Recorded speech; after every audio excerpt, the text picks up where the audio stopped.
Today's main topic. Timestamp so Key don't call me crazy. You crazy. So today's topic is what is in your photography contract. This came about because I was I'm working on a blog for my brides and I was thinking about it. I was thinking about Brittany. I was thinking about myself. I was thinking about my other friends who contact me when they're hiring wedding photographers. Mm-hmm. And I was noticing a lot of them was asking me questions after they've already booked their photographer. And I was noticing that I was giving them all similar answers. And all of it was, well, what does your contract say? And a lot of them said it don't say that. It don't say. And it was bothersome to me. You know what I'm saying? And so I was thinking about that and I was like, well, my contract that I signed from when I got married was very detailed. Shout out to Designs by JK. He's a Charlotte photographer. He got 21 years in the game. I love his style. I shoot at his studio. He's a cool guy. His photography is amazing. His business is even better. I'm going to just put it like that. And I remember reading through his contract and being like, none of this shit ain't in mine. None of this is in my photography contract. Like, geez. And I left out of there and Ring was like, oh my gosh, I definitely want to use him. I'm like, yeah, I need to copy and paste his contract. Like, geez, it was certain, I didn't do that. I kind of But the point is, I was looking at it like, bruh, what is in my contract? He is a clown. And so I was sitting there and I was looking at I was just sitting there looking at I got to look at some of my friends' wedding contracts, right? He is getting up. Oh, my knee. She tried to get up, y'all, and it didn't work out. But I was looking at some of my friends' wedding contracts and I was like, yikes. And it's nothing wrong that they signed because they're not gonna, if something ever happens, they wouldn't. What? It's nothing that them signing that if they got to court, they will be held liable for. A lot of it was they got to court, their photographer was going to lose a shit ton of money because it's a lot of questions that's just left in the gray area. And nothing is funnier.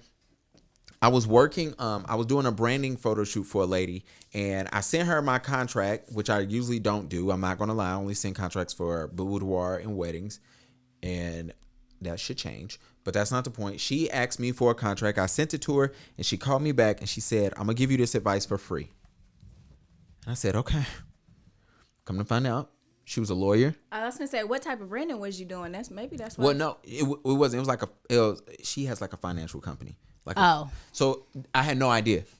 And she said, I'm a lawyer. And she said, I have a client right now who's suing their photographer. And she said, we're going to solely win because this line isn't in a photography contract. And I sat there and I was like, thank you so much. She said, now you need to put this in there and you need to update your contracts ASAP. And she said, a lot of photographers do not understand. She said, I didn't understand. But she was like, we're literally going to win this case because the photographer did not detail this one situation. And that detail was, we'll get to it. But the detail, not even to drag this out like you other podcasts do, but the detail was about what's going to be delivered and when. Timing. So today's thing is what's in your contract, but the bigger question is, this is when he comes in. You don't have to tell the people what they're going to say. Dang. All right. Oh, now you like it. No, don't use that thing no more. So what should a bride be able to answer after she reads her contract? A couple of questions. My number one question you should be able to know is when, kind of like what the lawyer told me was, when am I getting my pictures and how many? That is important. Right now, most people listening probably have, I have between 4 to 6 weeks in my wedding contract or something similar like that.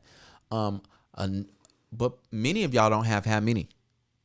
As a bride, let's say you're a bride. Let's say Key is getting married. Key, if Key is getting married and she's sitting around, if Key's sitting around, she's getting married, and give me a number of how long you want your photographer to be there.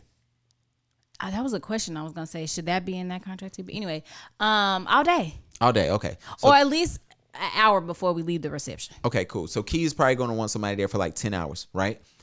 If Key hired me, well, she won't because I won't be working for her. This is very much so true. But if Key hires me and I say, all right, Key, I've been here for 10 hours, and I hand her, 6 weeks later, I hand her 200 pictures, you're going to be happy or not? 200 pictures on the wedding, that's me. Don't worry about it. 200 pictures? The answer is no, Key. Let's just go ahead and keep it. That's a lot of pictures. It's not for your wedding day. Well, if I'm there for 10 hours, you might be right. Yeah, it's not a lot. Right. That's not a lot. You get more than 200 pictures when you shoot with me. Yeah, that's true. In an hour. Yeah. Exactly. But see, the thing is, like, I'm the type of client where I would ask questions like, what should I expect? Absolutely. Out of this time frame? Like, how many pictures should I expect if you're going to be here 6 to 8 hours or 8 to 10 hours? Absolutely. So somebody like Key is not going to want to see that, oh, I got 150, 200, 250 pictures for my photographer who I fed, who I not only paid, I fed. Mm-hmm. I let them bring an assistant who I also fed. It's things like that. And you paid them a pretty penny. And you saying, oh, you only gave me 150 pictures? Well, shit. What am I going to do with that? So a bride, first of all, you should know how many pictures you getting. Like duplicates. Exactly. Then half of them going to be duplicates anywhere. I don't know why nobody don't talk about that. Like photography. Never mind. It's a photography thing. Photographers give out hella duplicates. It just makes life easier. They just change the color, sometimes. Make it black and white. Yeah, but most of the time you. Gavin giving out the secrets today. Yeah, niggas don't. I mean, we know what's up. Come on, man. Photographers know what's up. I'm gonna give this a moonlight. Yeah, filter. Literally. You know what I'm saying? I might crop it. Never mind. That the real shortcut is I crop in closer so you think it's a whole different picture, but it's really the same fucking picture. That's the truth, man. So a lot of times what you end up doing is you need to know. So the next thing you need to know is your payment schedule. A lot of people do not understand when their final payment is due. Now, some people it's the day of, a week before. I saw a young lady today say she gets paid 3 weeks before. If you're a photographer, that needs to be in there. And if also you're a photographer, you need to be getting paid the latest you need to be getting paid is a week before that wedding. Do some photographers, sorry, I was slouching, set up payment plans? Absolutely. I do. I believe you should always have it. So the way my joint works, shout out to any photographer, sign up with Dub Sato. I will link it below. But this is a great opportunity where it's like, hey, your final bill is, let's say your total bill is $4,500. I have it in there where you can go in every week and pay $20, $25. Oh, I was going to say $20 a month. That'd be good, right? As long as it's paid 1 week before. I don't care how much you pay. But that's what people do. It's like, okay, I break it down. It's always there.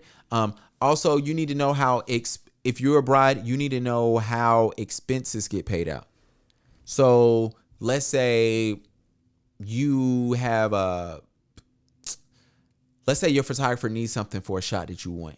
You need to figure out who's paying for that. Because sometimes a photographer might hit you with a bill later. Or let's say your photographer is saying, hey, you want me to stay 12 hours. Kiana's getting married in Charlotte. I'm traveling from Hickory. And she wants me to stay to 11 o'clock at night. I might get a hotel room. Well, who paying for it? Yeah, true. You need to know those things. Also, the biggest thing, and then we can kind of move on to our whole next little topic out here. It is important to know what happens to your pictures after your wedding day. Some people have private lives. I shot a young lady. She said, do not put my son on the internet. She told me that before we got started. And she said, if it's a problem for you, I understand. We can move on. I said, no, I don't want no kids on my page anyway. You know what I'm saying? I've talked to tons of photographers like, hey, I took these pictures. I was contacted later. Like, can you please take it down? What do you think I should do? That might be one of our questions today. I'm not for sure. But for me, my question is always skim these questions.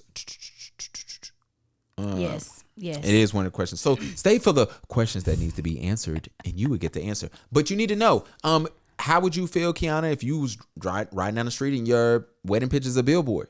I better be getting paid. Exactly. So sometimes you need to have, and that's something, some people, you need to know that. You know, some people be super cool with it, but then you start realizing, dang, are they making money off of this? Or what if I sold your picture? You know what I'm saying? You might need to know what happens or where it can land, or could it be in an ad? Because like you said, I've shot people that's not married no more. You might need to know, yo, don't use that. Like but think about it. If you're not married to that person no more, and everywhere you go, you see your wedding picture with your ex up. But that you can't plan a divorce like you that. can't. But some people might say, hey, I'm not into my picture being used for advertising. Like, can you? And no photographer is not going to say, hey, I'm going to turn down your $3,000, $4,000, $5,000 payment because I can't use it on Facebook. Nobody ain't doing that shit.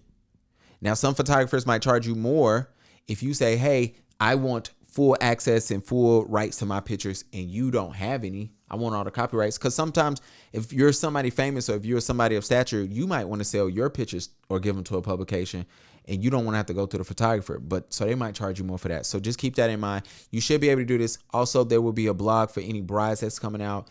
There will be a blog that I'm writing that's almost done. And it is titled The 10 Questions You Should Be Able to Answer After Reading Your Contract. That's a long title. It is. I'm trying to shorten it up, but I don't know. I'm not good with titles or captions or some other things. All right. So this is the part of the podcast